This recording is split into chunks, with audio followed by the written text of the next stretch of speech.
The fog over the Hindu Kush rolled thick as concrete that morning, swallowing mountains whole. In a valley where maps feared to mark coordinates, 6 Navy SEALs crouched behind fractured stone, ammunition counting down like a death clock. Their radio crackled with static, then nothing. Somewhere above the cloud deck, salvation was supposed to be circling. But the sky had gone silent 3 hours ago, and silence in these mountains meant one thing: you were alone with men who wanted you dead.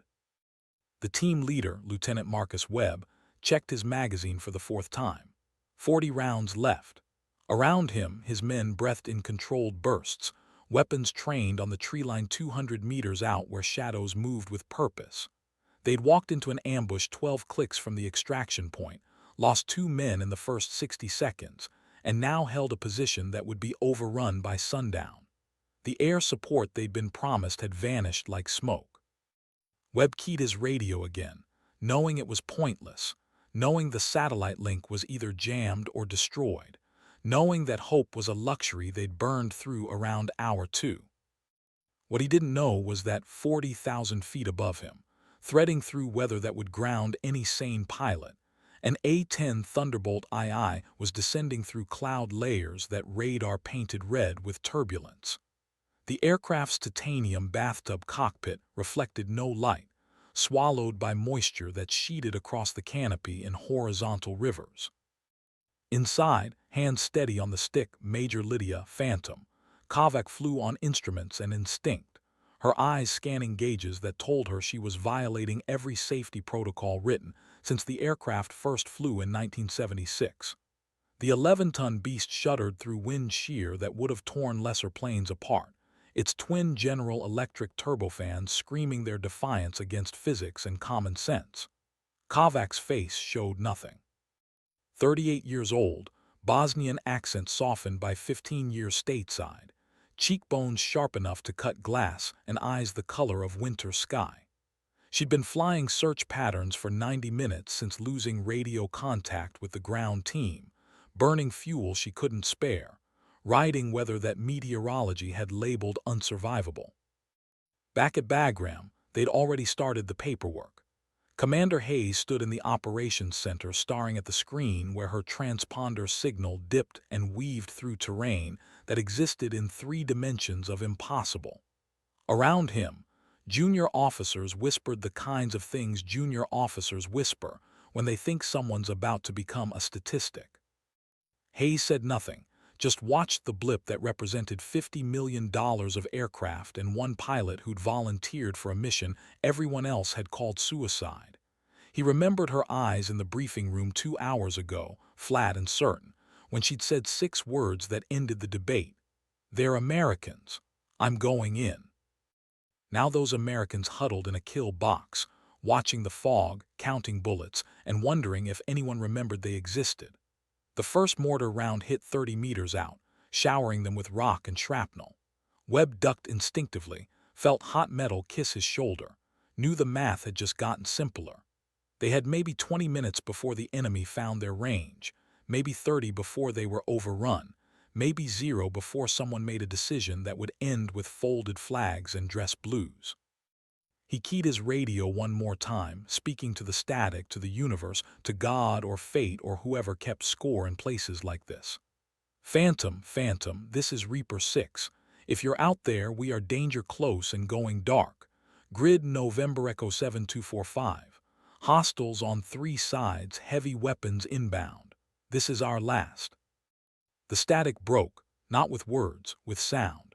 A sound every infantryman learns to love and fear, a sound like the universe tearing itself apart at 2,500 rounds per minute. The GAU-8 Avenger autocannon, 7 barrels of 30mm hatred, firing bursts that made the fog itself seem to scream. Webb looked up, saw nothing but gray, but heard everything. The A-10 had found them, and she'd brought the thunder. Kovac came through the cloud deck inverted, rolling the aircraft into position based purely on coordinates she'd memorized and terrain. She'd mapped in her head from 3 separate passes through weather that had 0 visibility. Her targeting computer was useless in these conditions, so she flew by the oldest instruments known to aviation, her eyes and her gut. The fog parted for 2 seconds, just 2, And in that window she saw the entire battlefield spread below like a tactical map drawn in mud and blood. 6 thermal signatures clustered behind rocks, defensive position, good field of fire but no retreat route. 30-plus signatures advancing from the tree line in a crescent formation, classic envelopment, textbook assault on a fixed position. She didn't think. Thinking took time. She just rolled wings level, dropped the nose, and squeezed the trigger. The GAU-8 barked its song of violence, each round the size of a milk bottle, each one capable of punching through tank armor at 1,000 meters. Against human targets in the open, they were simply erasing problems from existence. The first burst walked across the enemy's left flank, and 12 men ceased to exist in the way that matter ceases to exist when it encounters that much kinetic energy at that velocity. Kavak didn't watch the impacts. She was already pulling up, riding the edge of a stall, hauling the aircraft around in a turn that pushed her to the edge of consciousness. Gray fog, gray instruments, red warnings flashing on her heads-up display telling her things she already knew. Fuel critical altitude minimum, weather conditions beyond operational limits. She ignored all of it, rolled out on a new heading, dropped back through the ceiling and hit them again. This time from the right flank, this time with rockets. The AGM-65 Mavericks streaked from her pylons like angry gods, their contrails visible for half a second before the fog swallowed them. Then came the explosions, blooming orange and black beneath the gray, heavy weapons positions turning into craters, ammunition cooking off in secondary detonations that sounded like the world ending. On the ground, Webb watched the sky rain fire and felt something close to religious awe. He'd seen close air support before, had worked with Apache and Vipers and fast movers that dropped their ordnance from altitudes where they were barely visible. But this was different. This was an A-10 pilot flying combat maneuvers in zero visibility, threading the needle between friendly and hostile forces with precision that shouldn't be possible, delivering violence with surgical accuracy while essentially blind. It was either the craziest thing he'd ever witnessed or the most skilled, probably both. His radio crackled to life, and a voice came through, female, accent he couldn't place, tone absolutely level despite the fact that she was currently performing aerial ballet in conditions that violated every flight regulation ever written. Reaper 6, Phantom, I have you marked. Stay down. Danger close. Stay down, as if they had a choice. As if anywhere was safe when 30mm rounds were falling from the sky like metal rain. But Webb trusted that voice, trusted the precision of the last 2 gun runs, trusted that whoever was flying that hog knew exactly what they were doing. He pressed his men flat against the rocks and waited for the next pass. It came 10 seconds later, this time from directly overhead, the A-10's turbofan screaming as Kavak pushed the aircraft into a dive that brought her below the ridgeline, wings practically scraping stone, her cannon tracking targets that her instruments couldn't see but her eyes could. She'd found a hole in the fog, a corridor maybe 50 meters wide that gave her visual contact for 3 precious seconds. She used all 3. The GAU-8 spoke again, longer burst this time, walking fire across the enemy's rally point where they'd been massing for a final assault. When the smoke cleared, there was no rally point, just silence and settling dust and the kind of destruction that made men reconsider their life choices. The enemy broke. Kavak saw it happen through the shifting fog, thermal signatures scattering, discipline dissolving into survival instinct. She'd seen it before, the moment when a fighting force realized they weren't facing close air support but something biblical, something unstoppable. She could have pressed the attack, could have hunted them through the valleys and ravines. But her fuel gauge was kissing empty. Her ordnance was down to 1 Maverick and maybe 400 rounds of 30mm, and she had 6 Americans on the ground who needed extraction more than they needed revenge. She keyed her radio, spoke to the frequency she knew was monitoring even if they couldn't respond. Bagram Phantom, hostiles broken and running, Reaper element secure, requesting immediate CASEVAC and extract package, grid November Echo 7245. Be advised, I am Winchester on gas. Probably got 20 minutes of loiter time before I'm walking home. Commander Hayes, back in operations, felt something unclench in his chest. The room around him had gone silent, 20 people watching the tactical display where Phantom's transponder now circled the coordinates in a lazy pattern, drawn in radar tracks. He grabbed the microphone. "Phantom, Bagram, copy your traffic. Extract birds are spinning up now, ETA 12 minutes. Outstanding work. Stay with them until handoff." Kovac didn't answer immediately. She was busy threading through another patch of turbulence, keeping the A-10 in a gentle bank that let her maintain visual contact with the ground team. 12 minutes. Her fuel computer said she had 15, maybe 18 if she was willing to glide the last few miles back to base. Plenty of time. Unless the enemy regrouped. Unless the weather got worse. Unless any one of 1,000 things went wrong in the way things go wrong in combat zones, where Murphy's Law wrote the operating manual. She clicked her transmit button twice, acknowledgement without words, and kept flying. Below, Webb organized his men, checking wounds, redistributing ammunition, preparing for the extract. His shoulder burned where the shrapnel had tagged him, but he'd had worse. They'd all had worse. What they hadn't had, what they'd never quite experienced, was being saved by a single pilot in weather that shouldn't allow flight, with precision that shouldn't be possible. One of his team, Petty Officer Derek Chen, looked up at the sound of the circling turbofans. "Sir, who the hell is Phantom?" Webb shook his head. "No idea, but remind me to buy them every drink they'll accept for the rest of their natural life." He didn't know yet that Phantom wouldn't accept drinks, wouldn't accept praise, would file her after-action report in clinical language that stripped all emotion and heroics from what she'd done, reducing it to coordinates and ordnance expenditure and fuel consumption.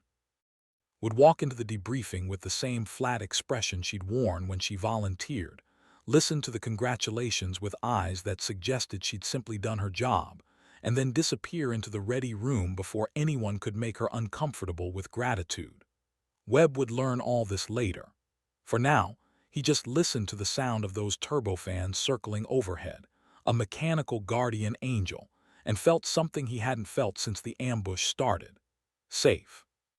Kovac watched her fuel gauge continue its descent into the red zone and ran calculations that didn't quite add up to comfortable. 15 minutes of fuel, 12 minutes until extract, 3-minute margin, should be fine. Except margins had a way of evaporating in combat zones, and she'd learned long ago that should and would were two different countries with no embassy between them. She tightened her circle, keeping the A-10 in a gentle bank that conserved fuel while maintaining position. The fog was starting to lift, just slightly, thermals from the morning sun finally asserting themselves against the moisture.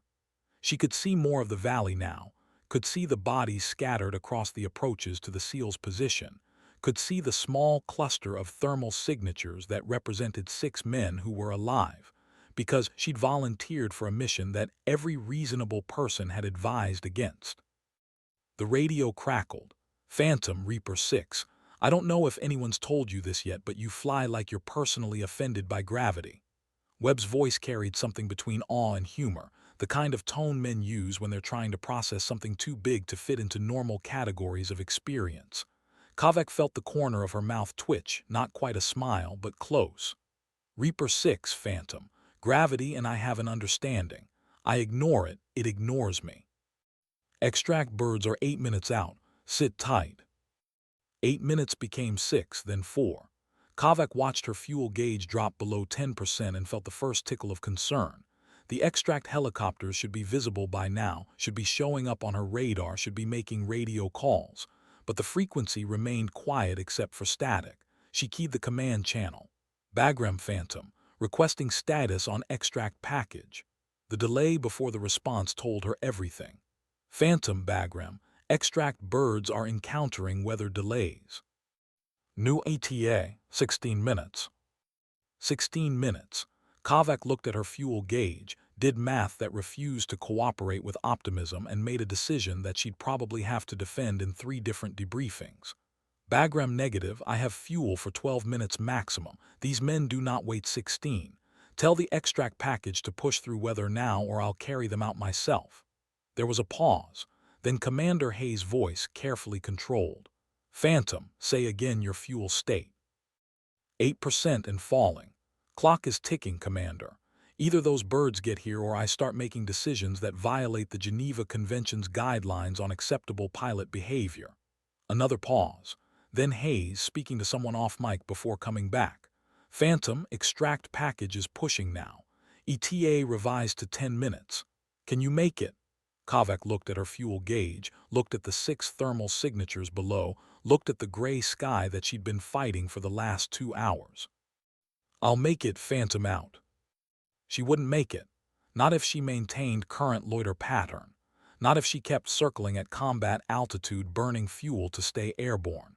She needed to reduce consumption, needed to get creative, needed to do something that would make her flight instructor's ghost show up just to yell at her. So she did what any reasonable A-10 pilot would do when faced with impossible fuel calculations. She killed her engines. Both of them. Flipped the switches, watched the turbofan spool down, felt the aircraft transition from powered flight to controlled falling with all the grace of a brick learning ballet. The sudden silence was profound. No engine noise, no hydraulic whine, just wind over the wings and her own breathing steady in the oxygen mask. The A-10 became a glider, 11 tons of titanium and depleted uranium dropping through the sky in a descent rate that was alarming but manageable. Webb heard the engines cut and felt his blood go cold. He looked up, saw nothing but fog, but the absence of sound told him everything. "Phantom, Reaper 6. Are you?" "I'm fine, Reaper. Just conserving fuel. Enjoy the quiet while it lasts." Her voice remained absolutely level, as if shutting down both engines in combat airspace over hostile terrain in bad weather was just another Tuesday. Webb looked at his men, saw his own concern reflected in their faces. Chen spoke quietly. "Sir, she just killed her engines to stay with us longer. I know. That's insane. I know."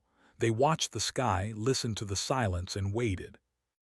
Kavak rode the glide slope down, bleeding altitude at a controlled rate, her eyes constantly scanning gauges and the terrain below.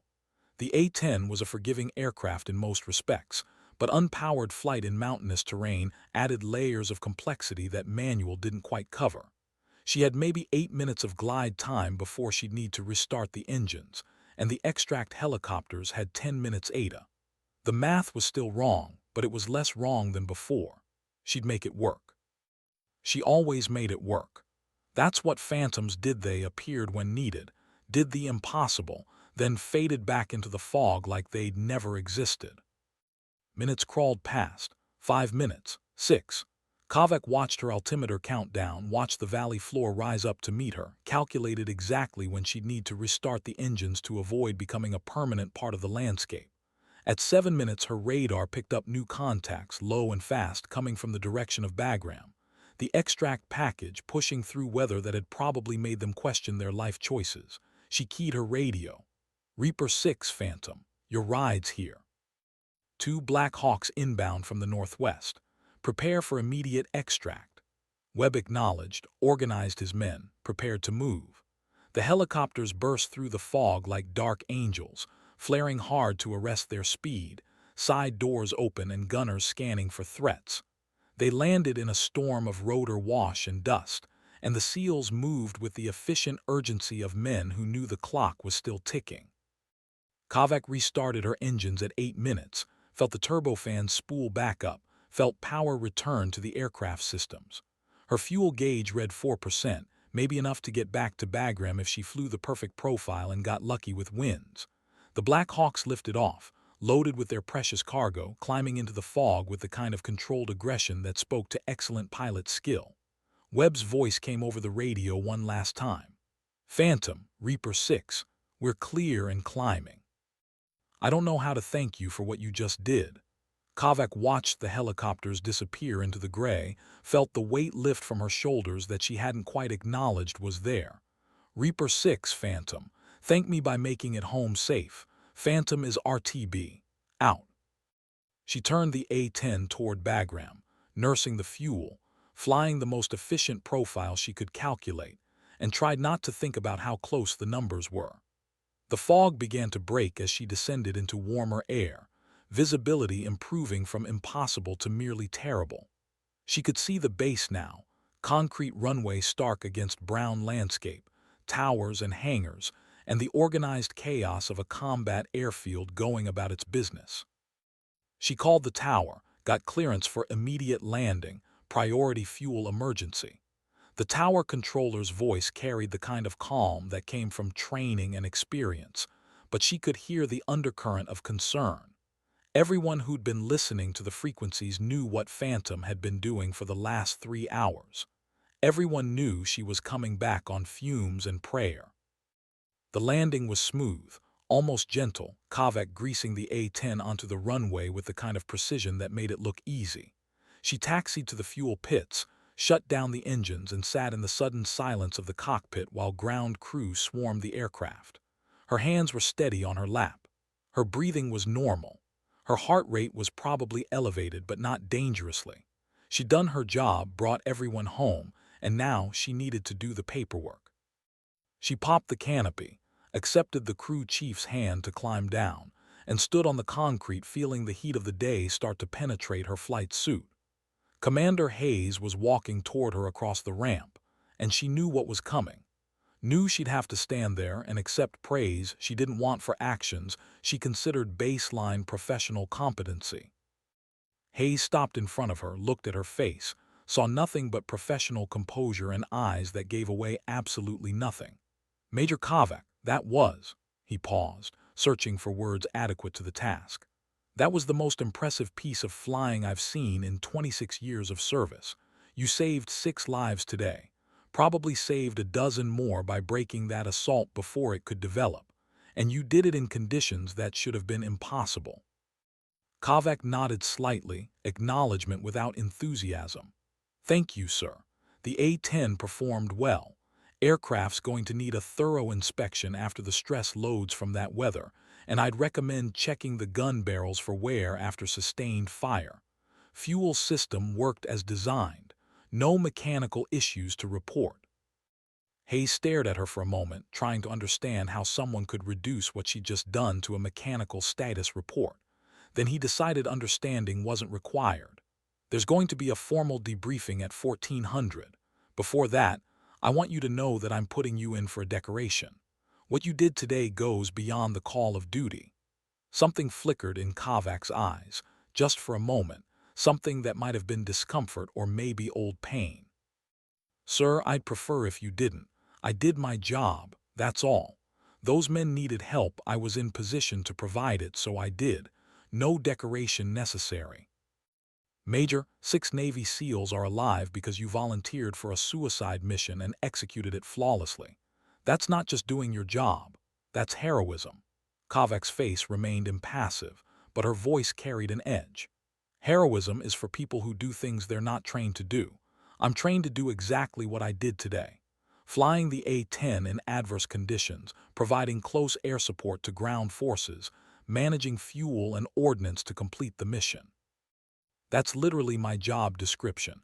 I don't need a medal for reading my technical manual. Hayes felt himself somewhere between frustrated and impressed. Major, sir, permission to speak freely. Granted. I don't do this for medals. I don't do this for recognition. I do this because 6 Americans were in trouble and I had an aircraft that could help. That's it. That's the whole equation. Please don't make it into something else. Hayes nodded slowly, recognizing a battle he wouldn't win. Understood, but the debriefing still happens. Those men want to meet you, thank you personally.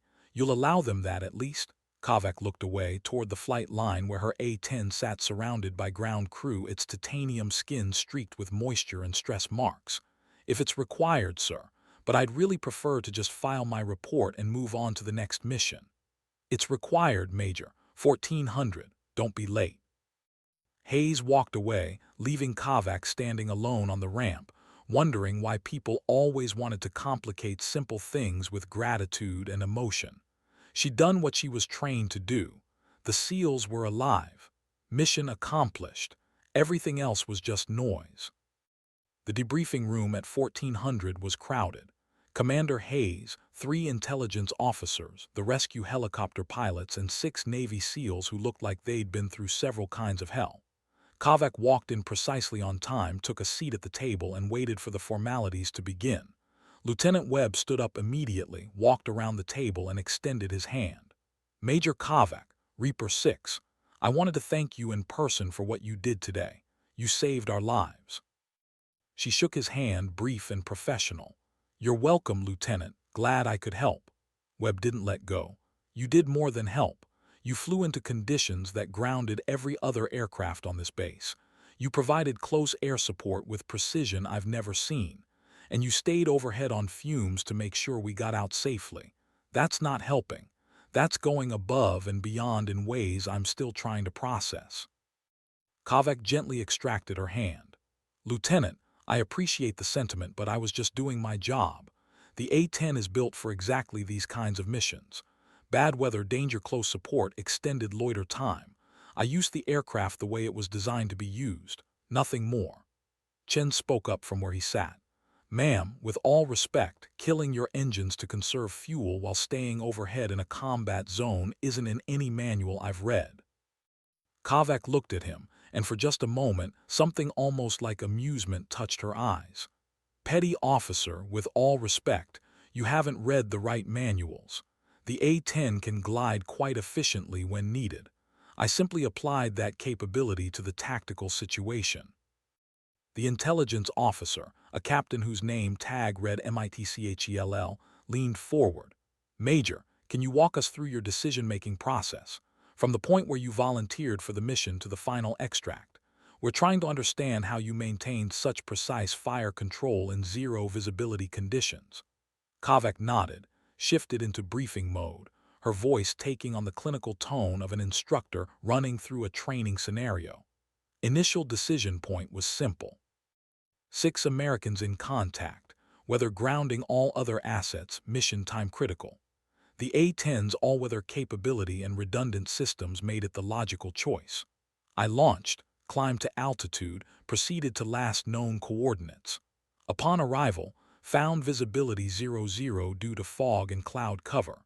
Descended through weather using instruments, relied on GPS coordinates and terrain mapping from previous flights in the area.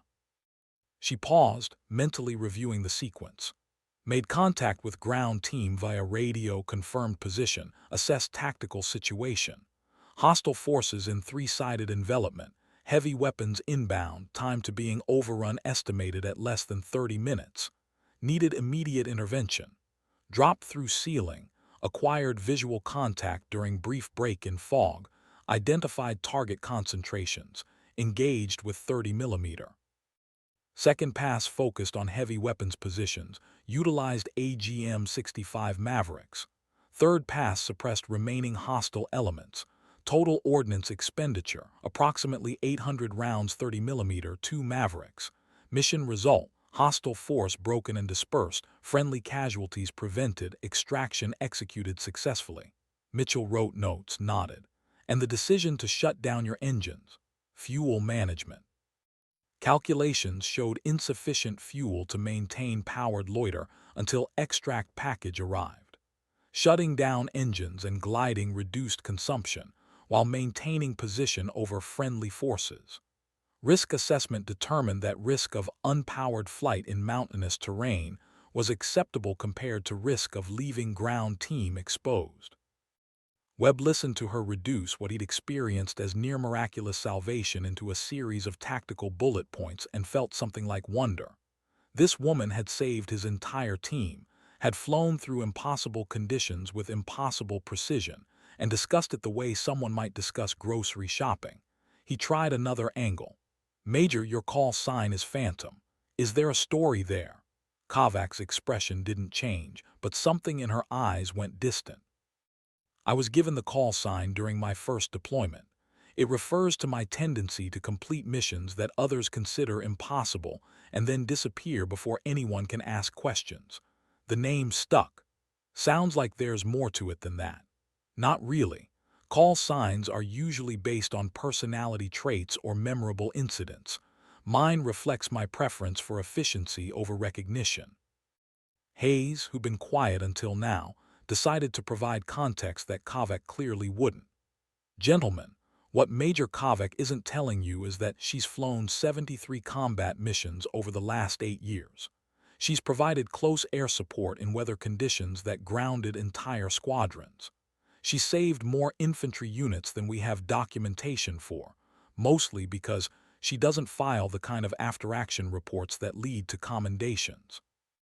She flies her missions, brings everyone home, files the minimum paperwork, and moves on to the next task. The reason you haven't heard of her is because she actively avoids recognition. The reason her call sign is Phantom is because she has a habit of appearing exactly when needed and disappearing before anyone can properly thank her. The room was quiet for a moment. Then Webb spoke again. Major, why? Why avoid recognition for doing things that most pilots can't even imagine? Kavek looked at him, and for the first time something genuine showed in her expression. Not anger, not frustration, but something older and harder to name. Lieutenant, I'm from Bosnia. I was 11 years old when the war started. I watched my city get shelled for 3 years. I watched people try to survive on humanitarian rations and hope. I watched pilots from NATO fly overhead, and sometimes they helped and sometimes they didn't. When I came to America, when I got the chance to join the military, when I earned my wings, I made myself one promise. If someone needs help and I have the ability to provide it, I go. Every time. No excuses. That's not heroism. That's paying a debt I can never fully repay. The silence in the room was profound. Webb nodded slowly, understanding clicking into place. You fly like you're trying to be the pilot you wish had been overhead when you were 11. I fly like I'm trying to make sure no one has to feel what I felt, watching the sky and hoping someone cares enough to help. That's all. That's the whole story. She stood up, clearly considering the personal part of the conversation finished. If there are no further tactical questions, I need to complete my maintenance reports and prepare for tomorrow's flight schedule. Hayes dismissed her, watched her walk out of the room with the same controlled precision she brought to everything. After the door closed, Webb spoke to the room at large. That's the most impressive human being I've ever met. Mitchell nodded. Agreed. Also possibly the most impossible to properly honor. She'd probably refuse a Medal of Honor on the grounds that she was just following her technical manual. Hayes smiled thinly. She'd refuse it. I've seen her refuse decorations before. But I'm still putting her in for one. Whether she accepts it or not, the record needs to show what she did today. Because somewhere down the line, someone's going to need to understand that excellence like that exists, and it doesn't do it for glory. Over the next 3 days, word spread through Bagram about what Phantom had done. The story grew in the telling, as stories do, each retelling adding layers of impossibility to what was already barely believable. The SEALs talked. The helicopter pilots talked. The ground crew who'd seen her land on fumes talked. By the end of the week, every service member on the base knew about the A-10 pilot who'd flown through hell to save 6 men, and most of them had opinions about what it meant. Some called it the most impressive piece of flying they'd ever heard of. Some called it reckless. Some called it what it was. The kind of thing you do when you've internalized that mission success matters more than personal safety, and 6 American lives matter more than regulations. Kavek ignored all of it. She flew her scheduled missions, maintained her aircraft, filed her reports, and avoided the mess hall during peak hours when people might want to talk. Her squadron mates who'd known her for 8 months weren't surprised. Captain James Rodriguez, who flew the A-10 parked next to hers, had tried to engage her in conversation about the mission exactly once. She'd looked at him with those winter sky eyes and said, "I'd prefer not to discuss it."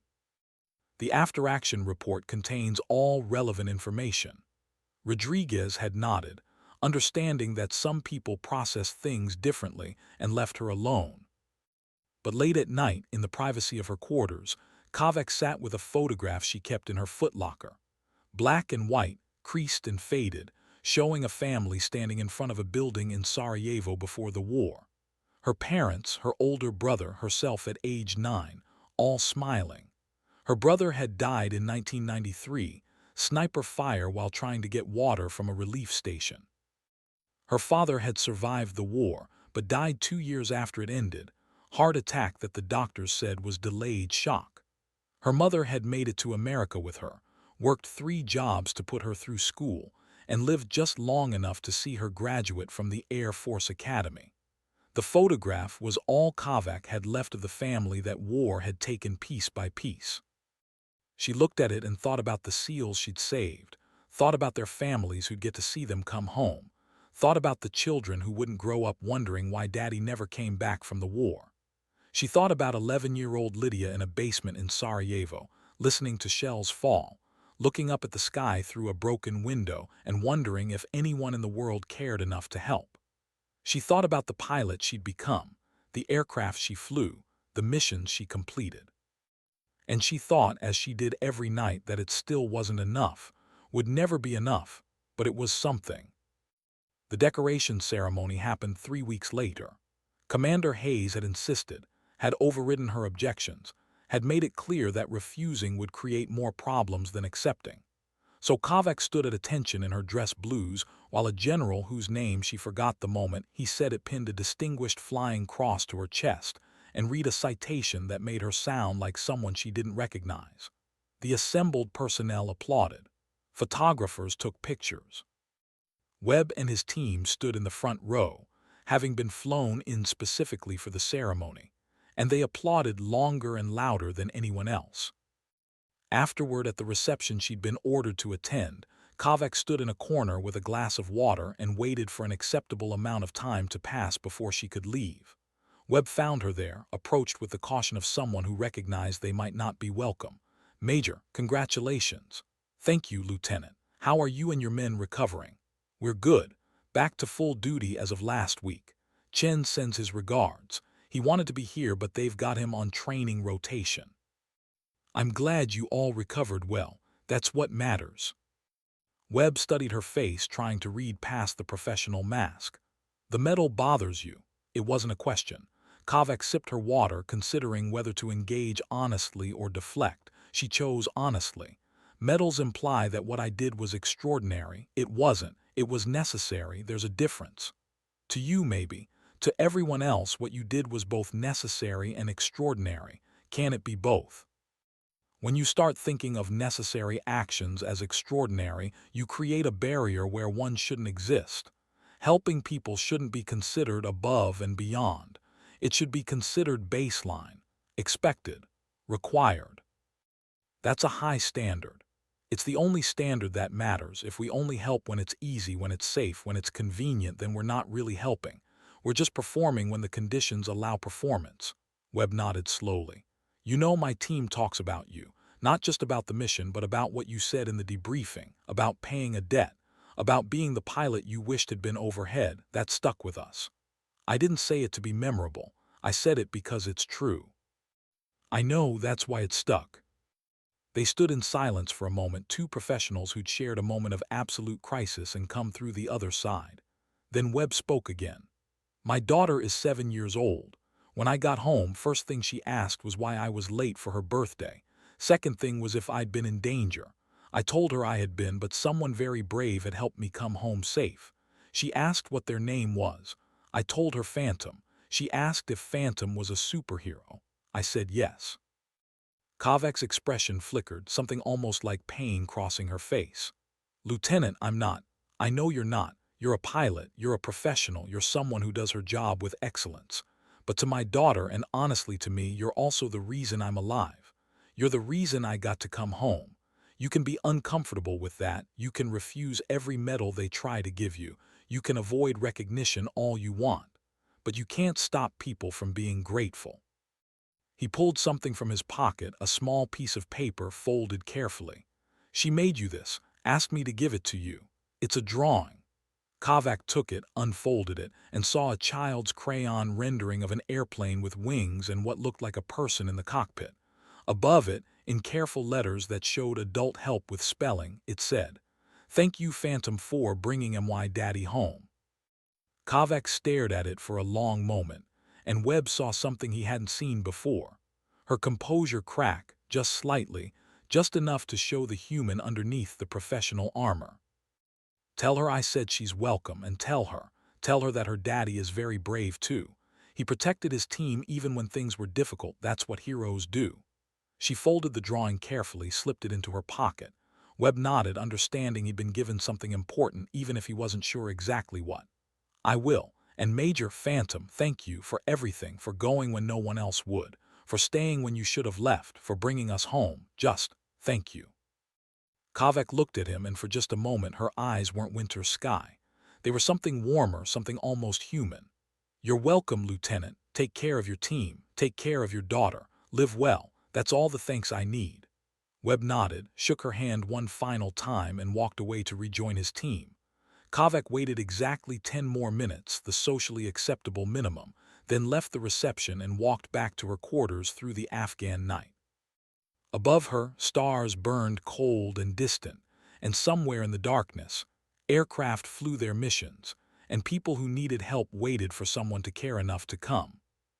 She thought about the drawing in her pocket, about a 7-year-old girl who'd gotten her father back, about a family that would stay whole because Kavek had flown through impossible weather and made impossible shots, and refused to accept that 6 Americans were unreachable. She thought about 11-year-old Lydia in Sarajevo who hadn't gotten that ending, whose brother hadn't come home, whose family had been scattered by war and time.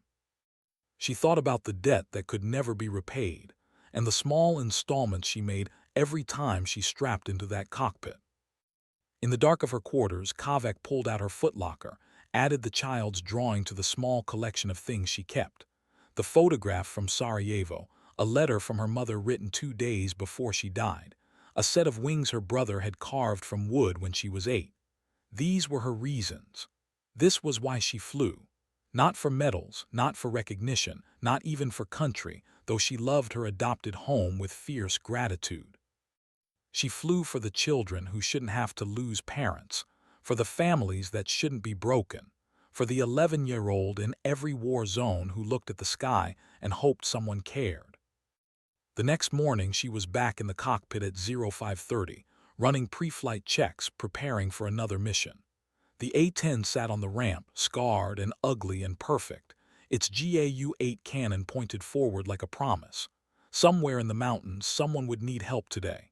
Maybe Americans, maybe allies, maybe civilians caught in crossfire that wasn't their fault and wasn't their choice. And when they did, Phantom would come. Through weather that grounded everyone else, with precision that seemed impossible, staying until the job was done. Because that's what she did. Because that's who she was. Not a hero, not extraordinary, just necessary. And in the gap between what the world called heroism and what Kavek called duty, 6 Navy SEALs were alive, a 7-year-old girl still had her father, and somewhere in the eternal ledger of debts owed and debts paid, one line item got a little smaller. Not closed, never closed, but smaller. And for Lydia Phantom Kavek, that was enough.